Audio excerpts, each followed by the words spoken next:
Hello there, Matthew, and hello, everybody.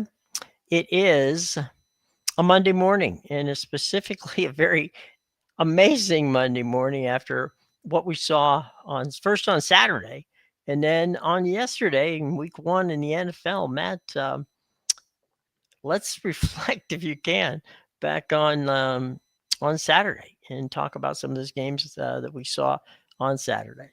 Yeah, I think the biggest thing on Saturday is Mhm, obviously everybody's going to go to Gainesville mhm, and that upset win that USF had mhm. over the Gators. And going back to last week and what we were talking about Right. is I cautioned it and I said Florida can get beat here Mhm. if they're looking ahead.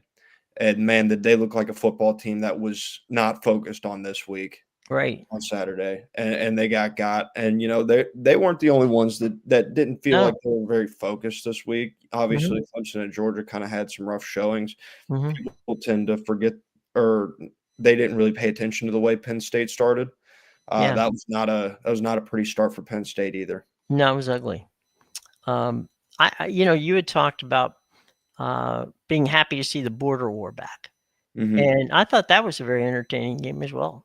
It was a really good football game. One, frankly, that Kansas has an argument that they should have won, but Mhm, they got out executed by Missouri late, and they played better. Missouri played a lot better situational football than Kansas did mhm.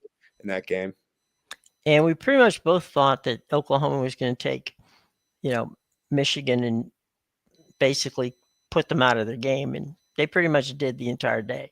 Yeah, So that shouldn't have been a surprise to anyone. yeah. The only time Michigan scored was on the explosive run there from Justice Haynes, and that's not it's something that's good when it happens. It's not explosives aren't something you can carry over week to week, so it was kind of a one-off thing for Michigan there and the way they were able to score that touchdown. All week, coming up to this weekend, I was getting all kinds of hell from my Big 12 guys. And they were saying I was disrespecting Oklahoma State in the game against Oregon. And I said, no, that I'm not disrespecting them. I just think they can beat badly. Yeah. And 63-7, I think, is pretty bad. I mean, if they're upset at you for disrespecting Oklahoma State, man, they should talk to their head coach Yeah. because Mike Gundy went up there and said, "Hey, we're playing a different ball game than those guys are up there," and Hmm. you know, uh, maybe they aren't playing such a different ball game Hmm. as Mike Gundy believes, but when your head coach already feels like you're out of it, it's hard to get a lot of buy-in from your guys in the locker room if your head Right. coach is already out. It's not exactly something it's not exactly something you write on the bulletin board. Mhm. Don't get hurt. Is basically Yeah. we used to call those picture taking games. You go out, have your picture taken on the field with that same Oregon team, then get the hell off and get on the bus and go home. Yep. You don't want to play them. And six, it was just, Oregon can hang points on anybody, but you don't have to give them any inspiration to do it. Yeah. Um, so let's run through real quick and tell me what you think of these rankings. We're going to run through the top 25 of the AP. Ohio State, deserving of number one. They beat Grambling 70-0 at the shoe. Grambling went up, picked up a check, and went home. Nothing wrong with that. Penn State and FIU, you're right. Penn State got off to a kind of a sluggish start. I mean, it's hard to say that FIU was in the game because they never were, but um, Penn State just kept getting in their own way, and that one was a sloppy game, even though it turned out to be 34-0. The 34-0 isn't an indication of what the actual game was like. No. No, it was very much it was a pretty sloppy game Hmm. up through, roughly 2.5 quarters Right. for Penn State. It was not pretty, but you pick up a win and you move on. Hmm. I I struggle to believe that many teams don't carry the philosophy of we gotta work on what we're not good at against these teams. Hmm. Obviously, you have the teams that are just beating them 70-0. Maybe you're secure in your identity, you believe in what you're doing, Looking and for you don't style feel like you points. need to work on stuff. Yeah. But those games like that, I a lot of times feel like they're these teams just don't really feel threatened, and they know Mhm. that they're going to win these football games and say, "Hey, let's try to get better this week." And Mhm. with it we can because we're not really getting better with the talent that's standing across from us, with all due respect to FIU. Sure. LSU at number 3 now. They beat Louisiana Tech 23-7, which I think they rested a number of their players in the second half. So, the 23-7 situation was, I think they were getting ready to say, okay, we're going to play Florida next week. Let's don't get anybody hurt. So there you go on that one. Yeah, and this is where I draw issue with partially with the AP, and Mm-hmm. well, I'll get more into my issues with the AP as we continue down these rankings. But man, you drop Georgia one spot because of their game. You drop Clemson 4 spots, I believe it was, Yeah, it because was. of their game against Troy. Now, granted, I Mm-hmm. feel like Clemson's game against Troy is a little different than some of these other teams who may have played closer games, Mm-hmm. non P4 teams, but it's a glaring inconsistency in the way they rank. Mm-hmm. And to be honest with you, I'm not sure that many of these people care all that much about their rankings at this point. I mean, and one would have to question why they would, because it's a poll that it matters for the first half of the season, then it becomes obsolete in the back end. So it's fair to understand why maybe you kind of mail it in, but at the same time, these are the rankings that people care about up until they don't care. Right. So let's put our best foot forward until they stop mattering, I guess. Well, this is actually a media thing, to be Yeah. honest. It's how do we keep the ratings going? How do we keep, there's no reason why, if you count, what is it, 11 SEC teams in here and 5 or 6, maybe 7 Big Ten teams in here, and then the rest. I mean, come on. I mean, they're setting up um, Fox and NBC and ESPN and everybody who airs college football wants to have ranked teams every week. Well, the only way you can rank them is make sure that that they don't fall out of the rankings. So I don't Yeah. know. Mike, I don't want to be a conspirator on it. As I said, I had 35 years as a voting member of the UPI, Mhm. and you know, we were constantly at odds with the AP poll. Yeah. But you And know, like one that puzzled me is, SMU got more votes to be in the top 25 than Baylor did this week. and they got beat. Yeah, they beat SMU at home. Right. I don't care how you did. Maybe they can go in and give me some advanced metrics on why they believe SMU is the better football team, and maybe they should have came out on top. It doesn't matter. They didn't win the football game, No. and so it results on the field do matter. Hmm. Much, Especially when it's a head to head yeah, on their much, turf. much to people, especially kind of down south here when Hmm. talking about the playoff last year in specific. But results on the field do matter. Hmm. They should matter. And Baylor beat what I still think is a really good SMU team at Hmm. home. Right. Why does SMU get more votes than Baylor? It I don't doesn't. know. You might want to. I think you probably have to get in line behind Dave Aranda to get an answer for that one, Yeah. because I'm sure he's not pleased either. Oregon at number 4. I honestly think right now Oregon's the best team in football, in college football. Now that's only after 2 games, but um, I've seen both their opening games, and yeah, granted they're not. I mean, Oklahoma State is not a bad football team, despite what Mike Gundy might say. But they are playing on another level, and I'm looking forward to seeing how you know the rest of the season plays out for the Ducks. Yeah, I struggle to go ahead and move Oregon up that far. I Okay, obviously think they're a fair really enough. good football team, but you still have a guy that hasn't had any college football experience as a starter up Hmm. until these first 2 games, and so I would like to see what his first real test looks like. Mm-hmm. And you can correct me if I'm wrong on this, but I think his first true test and where you're really going to see, hey, what's Oregon this year is when they Mm-hmm. go to Happy Valley. That game will be Yeah, a whiteout. that'll be a It'll be big that game. game. So It's going to be. I mean, Happy Valley is Happy Valley is a very intimidating um, spot to watch a game. It's in the middle of nowhere. Okay, it's in central Pennsylvania, about 2 hours from where I am right now. Um, it's you really have to get to 102,000 people into that area is really amazing. So we'll see what happens. And yeah, but Oregon has been pretty decent on the road. So I think that in going back in history, but we'll see. Well, we will see. Miami, they're 2-0. They beat Bethune-Cookman. There's an interesting thing in Florida, man, how they do this. The Florida teams, meaning the state schools, and Miami is not a state school.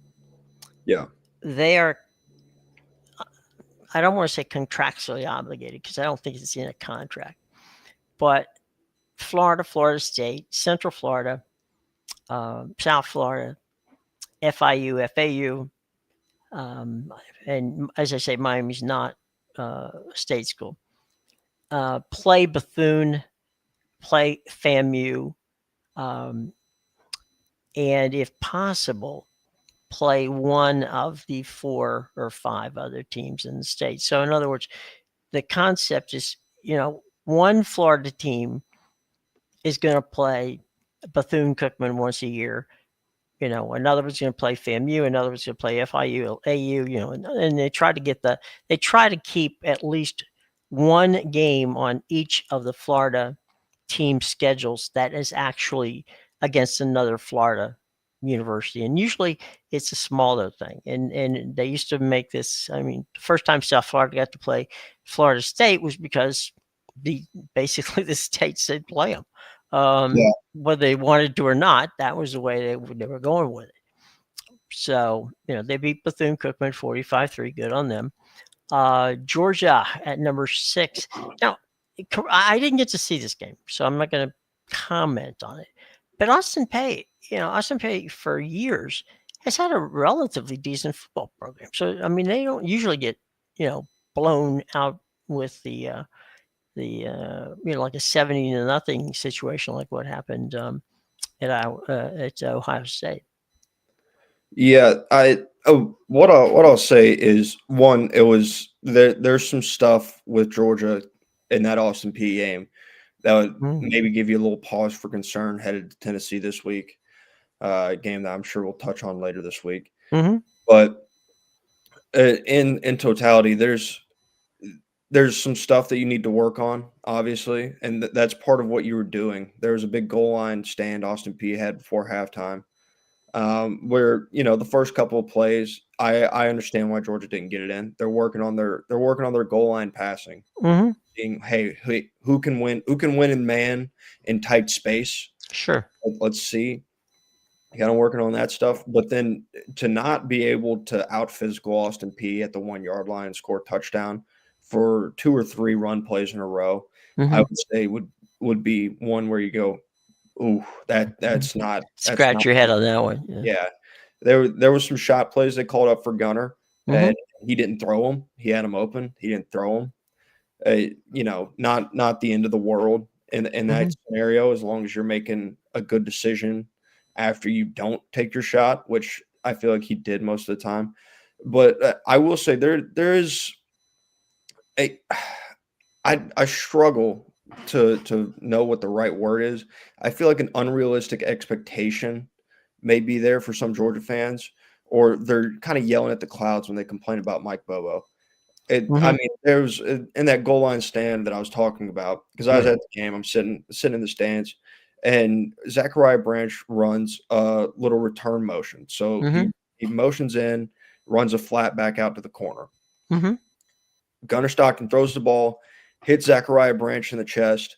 Zachariah Branch drops the football, and I hear somebody yell from behind me, like, "Damn you, Mike Bobo." I'm like, man, he didn't drop the ball. Yeah, no, they didn't throw the ball. It was a great play design. It Yeah. worked. It worked as intended. It Mhm. literally could not have been any less on him, and yet still our offense doesn't succeed here, and I'm upset at our offensive coordinator. Why? I No. it doesn't make any sense to me. It feels like they've a lot of people seem to have dug their heels in the ground from the last time that Mike Bobo was the offensive coordinator, and the Mhm. second that he was not Todd Monken, they felt vindicated in their beliefs. Wrongfully so, I should say. Yeah, I mean, look, um, whether you're the head coach or the coordinator, you got to understand that right or wrong, um, Mike Bobo, if you go and ask, I would guess we had 25, you know, teams here in the top 25.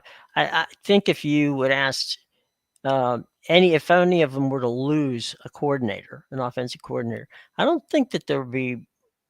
I bet you almost 11 or 12 of these teams, if any one of them lost a coordinator, would be dialing up Mike Bobo.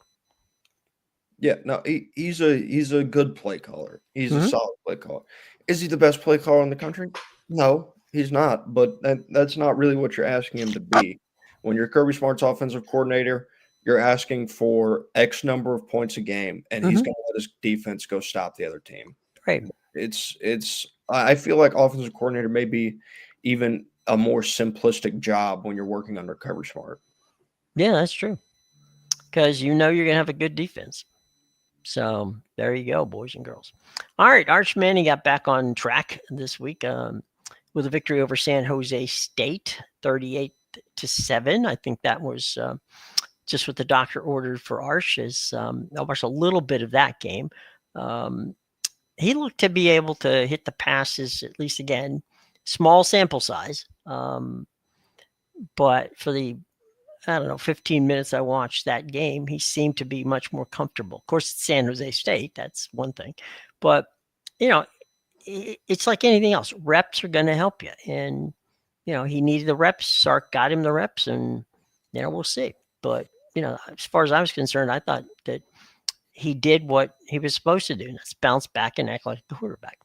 Yeah, there's a lot of people that may, at least in specific, the one example that stood out was Paul Feinbaum when he went on SportsCenter and said he's still on the Arch Manning, like Heisman hype train or whatever.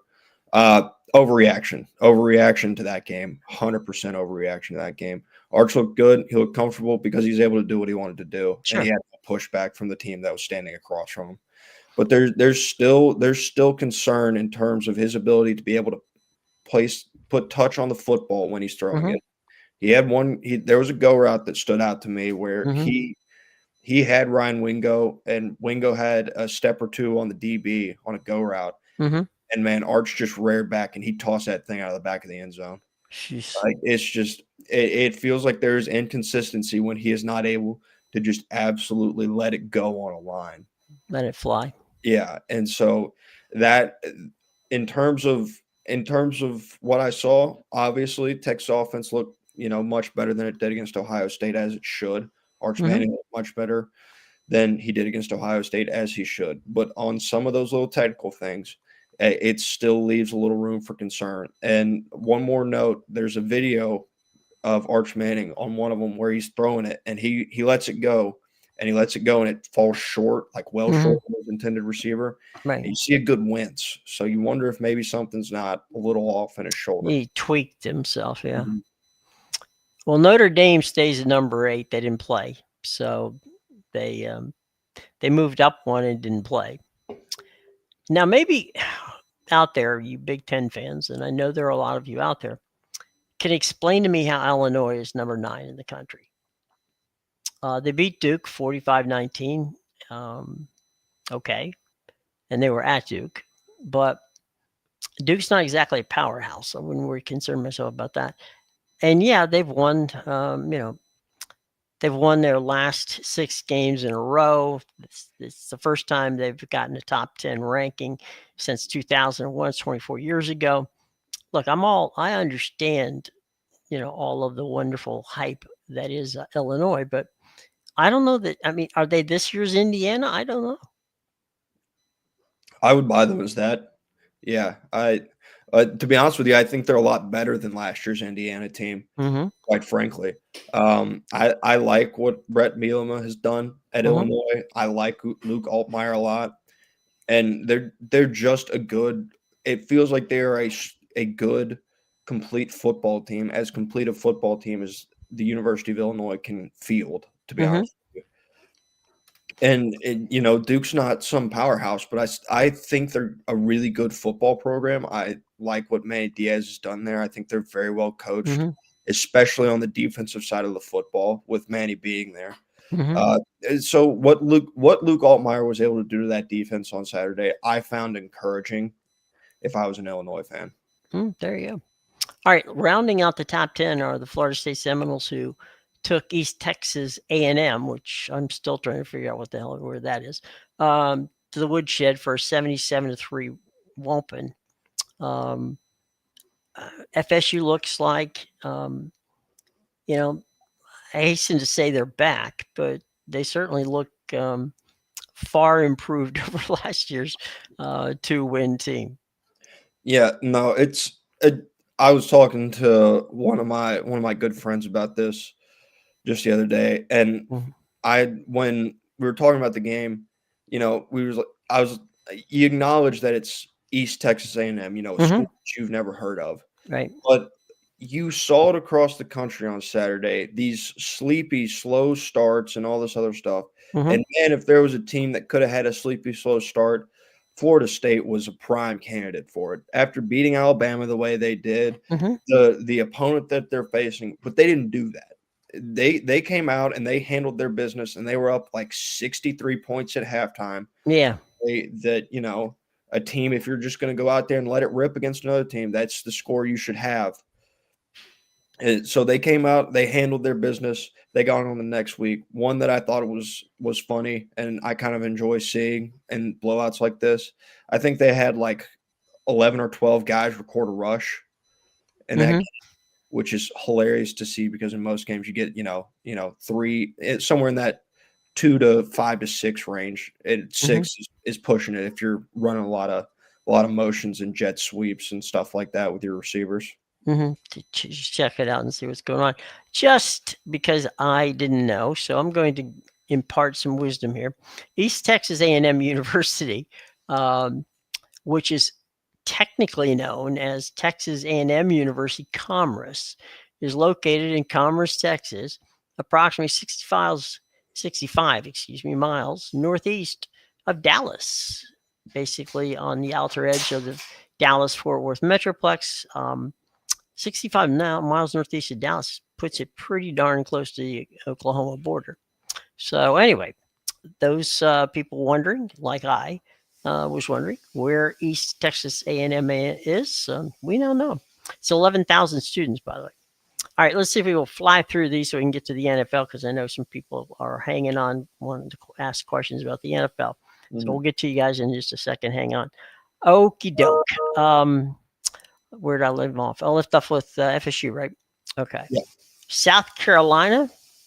Well, I'm going to fly down these. You just stop me when you're ready. Okay. South Carolina is 11. Clemson, as you said earlier, in that kind of wonky 27-16 win over Troy, I fell I 4 do spots. have a question on Clemson. Sure. Why are they ranked? I don't know. Why? I mean, they were another one more bad quarter away from being 0-2, and one of their two losses being Troy. They Right. don't look like a good football team. They don't feel like a good football team. I Not only do I not get them at 12, I'm not sure I get them in the top 25 at all. The only thing I can say about that is Dabo Sweeney. I mean, the coaches get ranked because of their names, and Clemson and the brand. So the brand of Clemson and Dabo's name, at least to this group of voters, means something. What they do on the field should mean something, but not so much. Yeah. The pushback Especially when they're ranked ahead of Oklahoma, who's 2-0 and beat Michigan 24-13. Yeah. Yeah, no, I mean, that's the pushback I would give for people who would vote based on Dabo Swinney being Hmm. the coach there is what have you done for me lately? Right. Because he hasn't done Nothing. anything, Mm. and nothing to give you hope or inspire belief that this program is going to return to the form that it was when they were going toe to toe with Bama every year. Let's move on to, and we talked about this one as well. Iowa State. Iowa State moved up to 3-0, and they are 14th in the country. They won, of course, 16-13 over Iowa. I mean, I've got a soft spot in my heart for Iowa State. I mean, the Shockers just, they don't get a lot of press. They're People the overlook them. All that stuff. But year in and year out, they put together a pretty darn representative football team. yeah, no, they what Matt Campbell's done at Iowa State's been very good. Hmm. They're a very consistent football team. You kind of know what you're going to get out of Iowa State Right. year in, year out coming in, regardless of player turnover to an extent, the way Matt Campbell's built that place. I would say I was a little disappointed with their performance on Saturday. Hmm. I thought they had Iowa pinned against the ropes and what could have been a blowout, at least double digit style win. They didn't. And I think there's a little bit of credit that needs to be paid to Iowa for being able to just get absolutely beat down for half of football Hmm. and still walk Hang away in there. Yeah. almost winning that football game Yeah. as close as it was. So credit to them, but Iowa State left a little bit to be desired on Saturday personally. Tennessee jumped 7 spots. They beat East Tennessee State. Seems like the number 70 is a very popular number for this past weekend. A&M is at 16. They head to Notre Dame this week. Should be an interesting trip to South Bend. I don't think Texas A&M and Notre Dame have ever played each other. I know they've never played each other in South Bend. So They played each other last year. did they in Yep, South Bend? not in South Bend. It was Okay. it was at A&M. Okay. Well, all right. My bad on that one.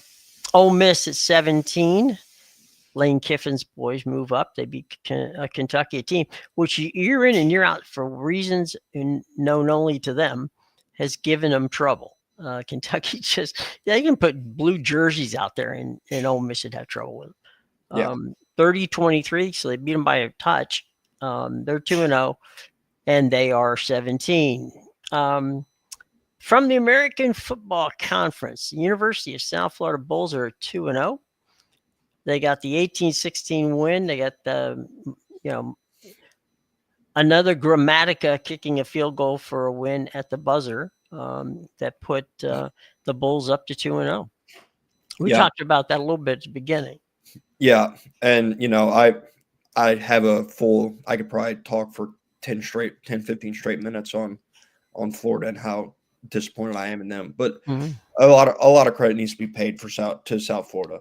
They are a really good football team, and they earned that win through better coaching.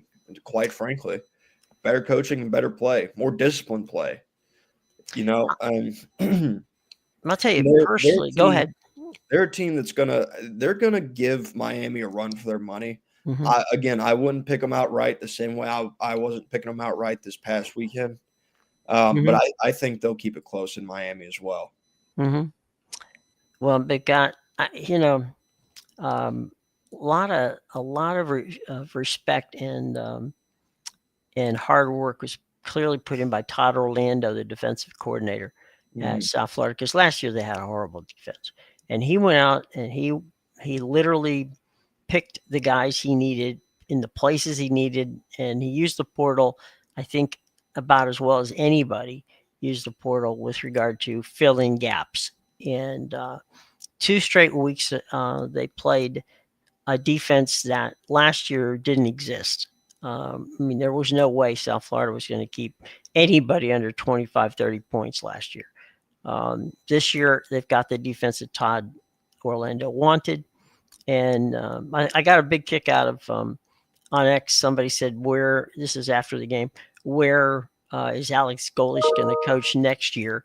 And Alex actually tweeted back, I have no intention of leaving where I'm at right now. So good on Coach Golesh for paying attention. I don't know if that's a good thing or a bad thing. Alabama, overrated in my mind at number 19. 73-0 over Louisiana Monroe. Kalen DeBoer, hooray for you. You beat Louisiana Monroe 73-0. Utah, always underrated in my mind. Beat Cal Poly. They couldn't get to the 70 market. They won 63-9. Texas Tech at 21. They beat Kent State. Indiana, we spoke of earlier. They beat Kennesaw State 56-9. Michigan lost to Oklahoma, as we know, in prime time last week.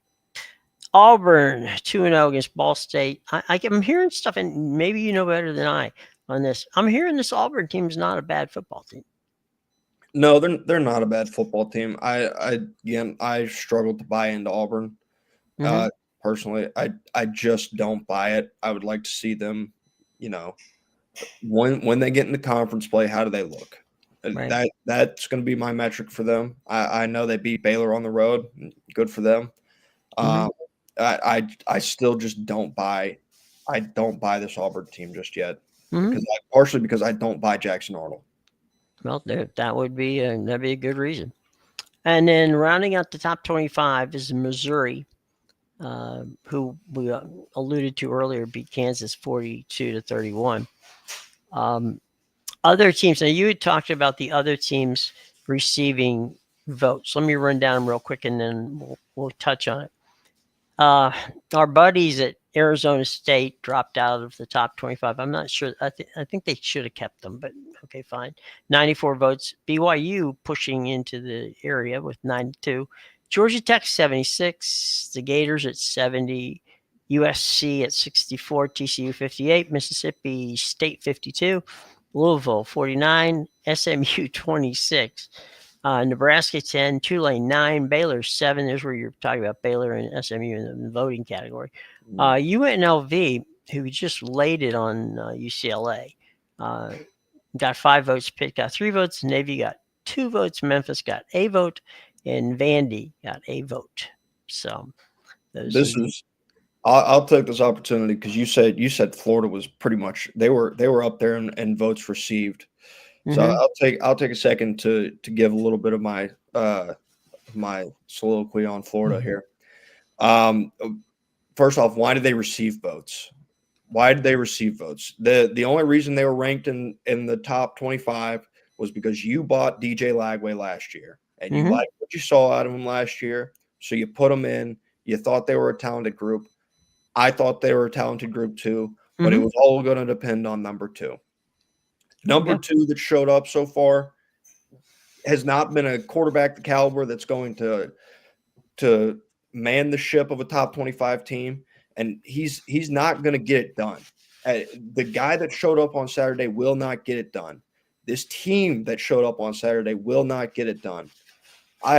In terms of Billy Napier as a head coach, I have been all in on Billy Napier. My cousins are big Florida fans, and I told them, I feel like they were out a couple years ago. I said, hey, guys, just wait. I think he's the right guy. I think he's going to build the right culture. I know he's recruiting the right way, right? I believed in how he could build a football team, and I think he built a football team, and this was his chance. And not only did they look unprepared, but they looked extremely undisciplined, and they thought they were something special that they very much were not.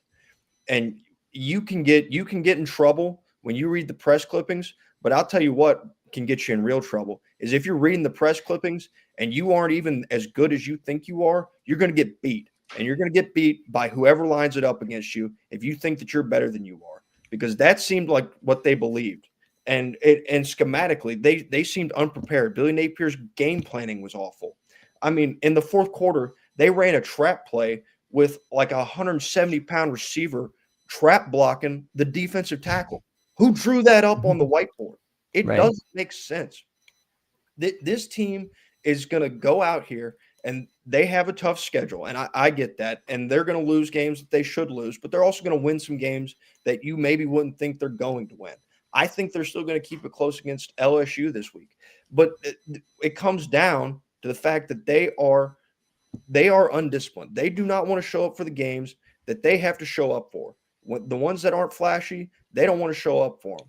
They have the talent to go beat all of the teams on their schedule, but Mhm. they won't. They are an undisciplined football team, and until you become what you are not, which is you gotta be able to find something. The culture is broken right now at the University of Florida, and I don't see it getting fixed this year. There's a play. I know it's a relatively meaningless play, but it didn't actually. It actually was meaningful at the time. Um, they have an all American center who is snaps for punts. I don't know how they. I guess they rate those centers, which I suppose they should. Who literally snapped the ball over the head of the kicker, which ended up costing him a safety. And oh, by the way, they lost by 2 points. Um, little things, little things all day long plague them. They would get a first down only to have a holding call. They would, they would have a guy miss a block. They would have situations where Alex Golish would dial something up. They tried to get players off the field, and he would hit they'd hit a big play on it because the defense wasn't set or wasn't, they, got called for 12 men on the field. There were so many, and look, I don't want to take anything away from USF's win, but there were so many unforced errors of a team that's supposed to be good. You just don't make those unforced errors, especially at home. Yep. Yeah. So It's I think Florida fans are feeling it this week, as they should. It, I don't know where you go from here because you look at that schedule and it's rough, and you wonder what the result has to be for Billy Napier to be fired. You'd also wonder what the result has to be for him to stick around because, to be honest with you, at this point, if I'm a Florida fan and what they showed me on Saturday, mhm, this team is not capable of winning anything this year in the current state. right. So you're hoping at this point, and I know it's a long season and it'd be tough to swallow, but you're hoping for that result that gets Napier out of Gainesville. Well, it won't. I don't think it'll take long. Um, I don't think that the buyout for Napier's $20 million. That's a lot of money. However, that being said, the University of Florida has done deals in the past where they buy out coaches with more money than Billy Napier's. So Mhm. buying Billy Napier out of a contract is not something that I know that Gator. I've been around the Bull Gators before. If they want the guy gone, it doesn't matter. They'll figure out how to get 20 million and take him out. I I I want to believe in him. I like him. I like his coaches. They're all good people. But that being said, they're just not results. They have not given the results yet that everybody thought. We'll see if he 20 and can 20 if he overall. can win 5 or 6 of these games and maybe even take out. Now this year they plays the last year they play in Georgia. I'm sorry, Georgia plays in Florida at Jacksonville till they get the new stadium finished in Jacksonville, the renovation stadium. Is that is So that starting this year? no, it starts next year. Starts next year? Yeah. Yeah. They go to So Atlanta, go to Tampa, and then Atlanta, or Atlanta, then Tampa. I can't remember which yeah. way it goes, but that's the way it goes. But yeah, I mean, you got to look at that Napier and say, um, how much more are we going to put up with him? I can tell you right now, over in Tallahassee, uh, had not the situation looked good for Mike Norville. He might have been gone this year, but Yeah. he won that game against Alabama. They look as if they're on track to return to some sort of prominence in the ACC, and so I think his job, he was saved in that regard. I don't know that Napier can save it unless he starts winning, and he's got to beat LSU this week, and that's no easy task. So we'll see how that goes. One other quick thing, and just an observation on my part. I know that South Florida plays at Miami this week. Game's going to be on the CW network. I will leave. I always write a column for people to find the games and where they are. For those of you who do not know where your CW affiliate is, it's not hard, but I'll leave it for you. And if you can't find it, don't worry about it. You can download the free app, the CW app, for your phone, whether you have an Android or an Apple phone. It's a free app. You can watch it. You can stream it on the app if you want to. And if you have a streaming television or a smart TV, you can download the CW app there, and you can watch it for free there. So that shouldn't bother anyone. So anyway, final thoughts on college football this week. Yeah, it was a good weekend, another good weekend of football. Mm-hmm. Also, I saw this. It just drove me crazy. There are the people out there this week that were like, "Welcome back, football. Football's been back for a week. Welcome to the party. Glad you could join us." No, football did not just come back this week. It's been back. It's 12 months out of the year. I mean, I don't know where they've been. Okay. All righty. Well, let's move on. And let's take a look at week 1 topics in the National Football League. And what the heck this was a terrible weekend for kickers. I mean, they're bouncing balls off of everything.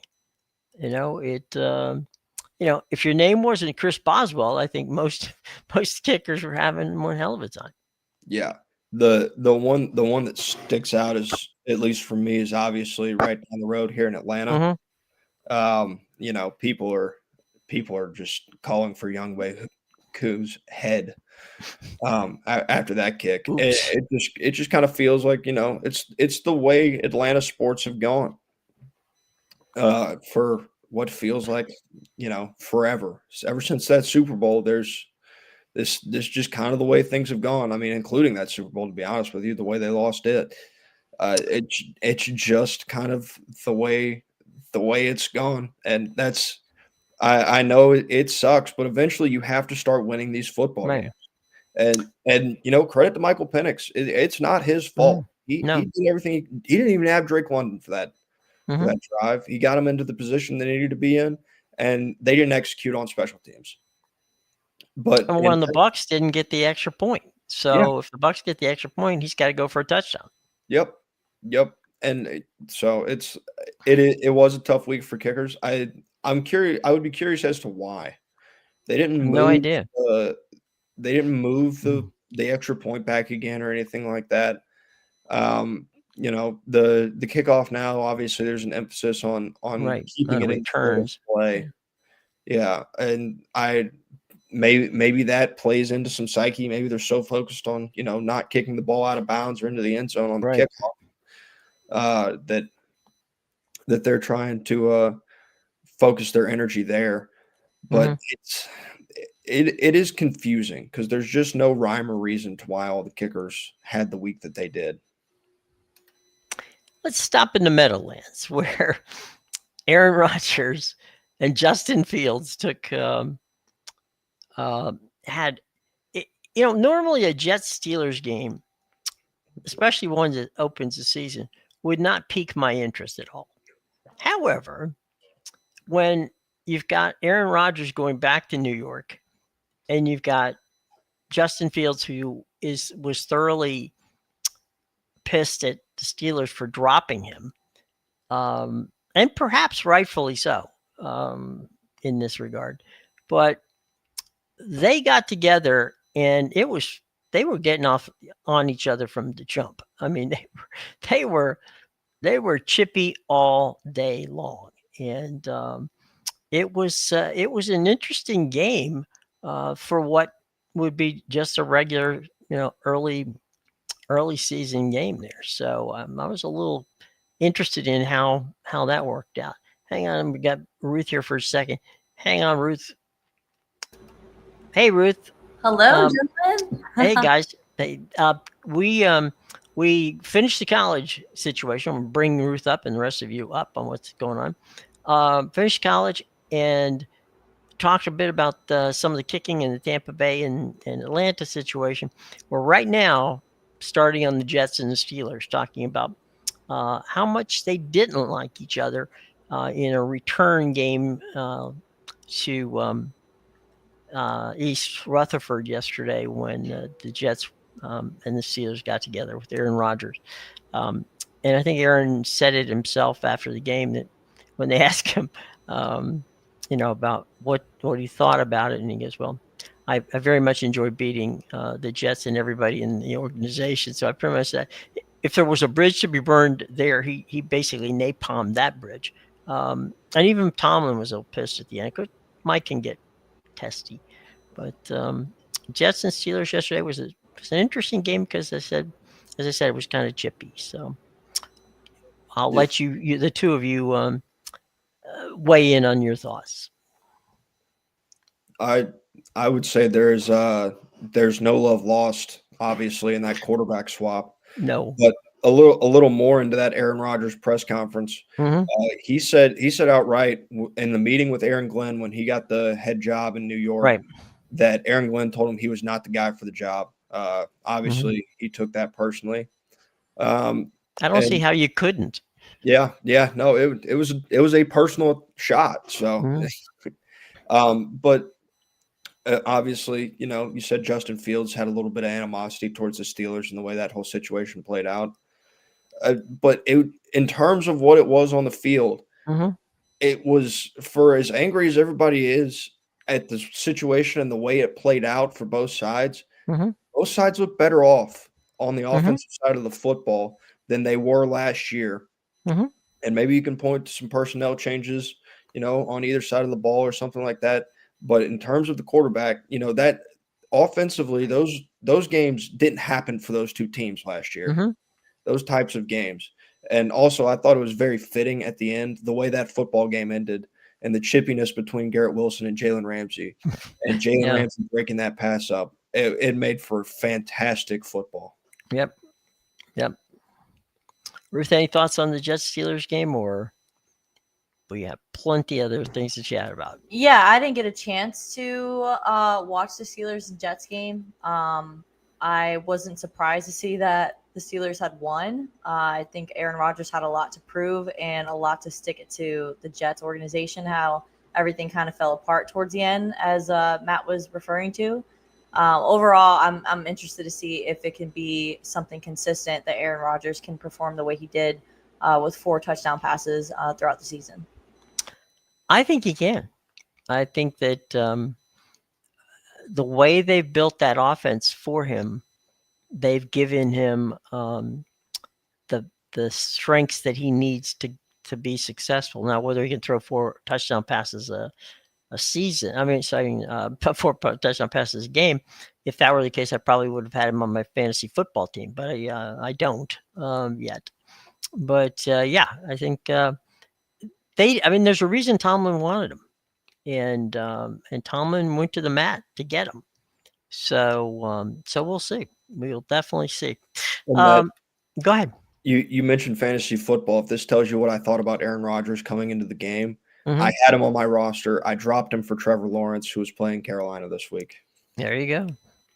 All right, Browns. Matt, repeat that. You dropped who and picked up Trevor Lawrence? I dropped Aaron Rodgers. Oh, okay. Fair enough. That was the lack of belief that I had in that Steelers offense going into that game. So I had Brock Purdy. But I had mine was an auto draft. So I ended up Brock Purdy, and my backup quarterback was a guy who didn't even play. The Browns hang with the Bengals, the ageless one, Joe Flacco. It was weird. It was just, the Bengals were the better team, and I put bagels, so I'm actually hungry. It must be lunchtime. Sorry about that misspelling. So the Bengals and the Browns played an interesting football game. It was a lot closer than I thought it was going to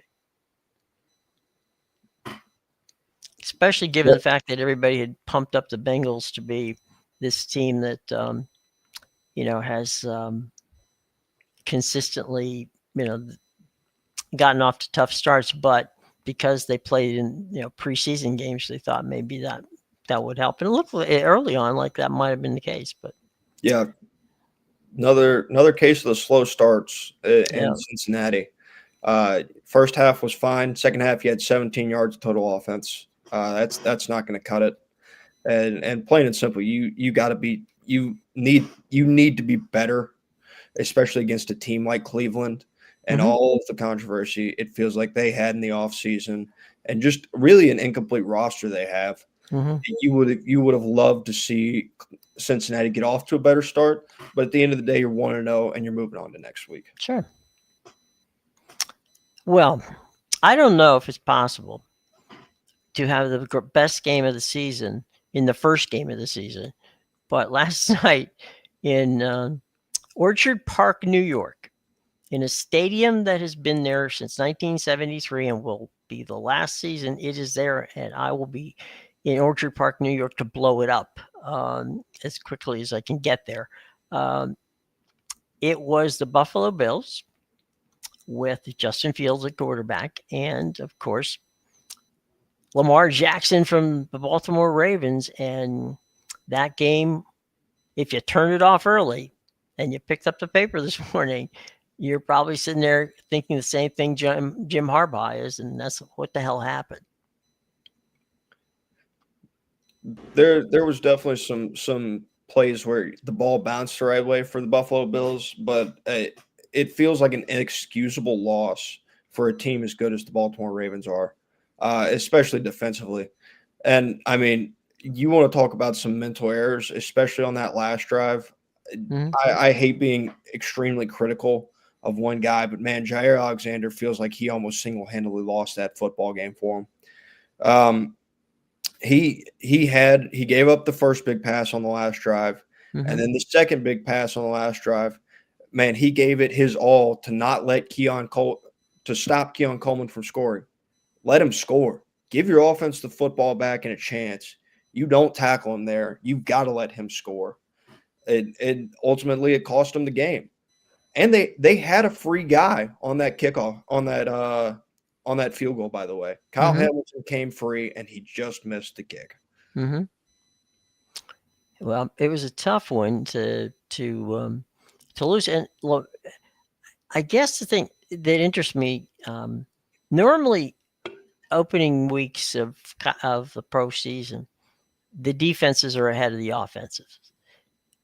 If you'd have told me that those two teams would have scored 81 points on Sunday Night Football, I would have thought you're crazy.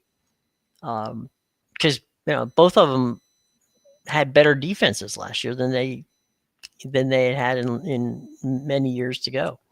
But you look at it and go, what the hell just happened out there? Everybody, they couldn't stop each other. I felt bad, frankly. The punch out of the ball, that was. I felt bad that it happened because I thought, what a game the King had. He rushed like a demon all day long, and it wasn't his fault that that he got the ball punched out. But it was a heck of a game. There's no question about it. I'll take. I don't think the Baltimore Raven fans will take those kind of games every week. But 41-40 was quite a opening night for Sunday Night Football. And I couldn't help but feel bad for Derrick Henry to have such a great game with 18 carries for 169 yards and have as good of a touchdown run as he did early in that game. For him to kind of fumble the ball, have it punched out towards the end for it to be the demise of the Baltimore Ravens at the end of that game. But it was interesting how during the broadcast they showed a video of how Derrick Henry prepares for game and how he trains, how he does like an uphill run with these weights, basically like dragging from the back. And I'm like, I don't think I've ever seen anything like that, but it's a testimony to see how he performs as well as he does on the field, because he's not running upward, he's running straight on flat ground. So yeah, it was a bad moment for the King as he played really well, and it ultimately led to their loss. But I mean, for them to be able to score on so many offensive possessions back to back to back to back, I really thought the Ravens were going to be able to hold that momentum till the fourth quarter. But it's kind of been like the history of the Ravens where they can score a lot of points early in the game, but something always seems to happen towards the end of the fourth quarter that just to bring them L's. So kind of confusing. I kind of believe with Matt that they should have let him score. Yep. You know, somewhere or someday, just pull up and let him run, and see if he's smart enough to stop at the 5-yard line and kneel down. You know, but yeah, I do kind of go ahead. I do wonder, Jim Harbaugh. They on that last drive offensively where they opted John John yeah. Harbaugh. My bad. It's okay. There's only two Harbaugh brothers. Yeah. So On that drive where they opted to punt, they had a 4th and 2, and Right. the game that Derrick Henry's having, and I get, you know, John wanted to instill some confidence in his defense, but plain and simple, his defense had been on their heels for the past couple drives in a row. I thought it was an interesting choice, especially given the game that Derrick Henry's had, because to be honest with you, I like putting the ball in Lamar or Derrick's hands better than I would have putting the game in the defense's hands, which, you know, they had a good first half, but there's 2 halves in football. sure. They had a really bad second half. And it seems like a puzzling decision, because I feel like if you go analytics wise, and, you know, analytics, it can get you in trouble sometimes, but that feels like a situation where you go. You know, it's funny. It was like the second question asked of John last night at the press conference after the game, and his response to it was that he thought long and hard about it, but he didn't. He said, and this kind of was atypical of John Harbaugh, who's usually a pretty confident guy. But John said, you know, my concern was if we messed it up, they would be already being, you know, in field goal range almost. So it was like, so basically he was saying his faith wasn't in an offense that had proven all night long that was the only thing that they could do right. They sure as hell wasn't playing defense. So, you know, I guess I mean that's why they pay him to be the head coach. But John just told the press, hey, look, you know, as far as I was concerned, the best thing to do was punt the ball and keep them back, you know, try to pin them back and keep them off. Perhaps he forgot that Justin Fields was the other guy on the other side who Justin Fields made a living out of going back and doing that to people. So we'll see. But yeah, your point was pretty good. Did I say Josh? I'm sorry, Justin. What am I thinking? Josh Allen. Josh Allen. Josh Allen, not Justin Fields. I'm back in the Meadowlands. So yeah, I mean, you're right. It would have been. There's a number of ways they could have played it, and they didn't play any of the ones that made any sense. I would say for Baltimore, it feels like you found another way to lose a game to another top team in the NFL. That seems to be their Achilles heel is the Bills and the Chiefs. Those top teams in the AFC, they have not been able to beat them. They've seemingly been finding ways to lose to them, you know, for the past couple of years, whether it be Isaiah Likely on the back line to open the NFL season last year, Hollywood Browns punch out when they were the number 1 seed, I think 2 years ago, or not Hollywood Browns. Zay Flowers got the ball punched out of the goal a couple of years ago against the Chiefs when they were the 1 seed in the AFC. Obviously last year in Orchard Park and the way things went in that playoff game, and Mark Andrews unfortunately dropping a pass that he probably should have had. And now this. At a certain point, you start to go, hey, do we have a problem? Why are these things happening the way that they're happening in the fashion that they are? Well, and you know, to put a button on it, we talked a little bit about Mike Bobo before. Todd Monken, I don't know that you could give him enough praise for what he's done with that offense in Baltimore, in the way that he's balanced it, in the way that he's given Lamar Jackson the kind of freedom, but understanding that he doesn't have to run every time that things are getting a little squirrely, that he has, you know, backs that he can give it to and receivers he can throw it to. And so I think that trust factor is there. I mean, you're still going to see Lamar do those video game type things where he runs back 30 yards and ends up gaining 25 in scramble type drills. But at the end of the day, I think Todd has been a tremendous hire for Jim and for that. Now I'm saying John Harbaugh, John, not Jim. I have to define myself for that. I think it's been exciting to see how Lamar Jackson's game has elevated the last couple seasons, and he's been more of a threat in the air than he has on his legs at times. And I think that's having that capability of just being a threat in both angles is lethal for the Ravens. But I also wanted to say welcome to Buffalo for Matt Prater, the kicker for Buffalo, who signed with the team after Tyler Bass was put on the injured reserve list for Buffalo on Thursday. He signed, and he hits the game winner to take it away in Buffalo in front of that crowd. So I want to say welcome to Buffalo for Matt Prater, who's 41 years old, guys. You can play football forever. I mean, Tom Brady's just started this trend. Well, kickers usually get some get a little longer in the tooth than most of the players on the football team. But yeah, that's 100% giving him some respect, because kickers are as Matt, you brought up in the first part of the show with what happened in Atlanta. They're the heroes one minute and they're the goats the next. So sometimes they're going to lift you up and walk you off, and the other times they're going to carry you out and throw you out in the river. So one way or another, it usually works out that way.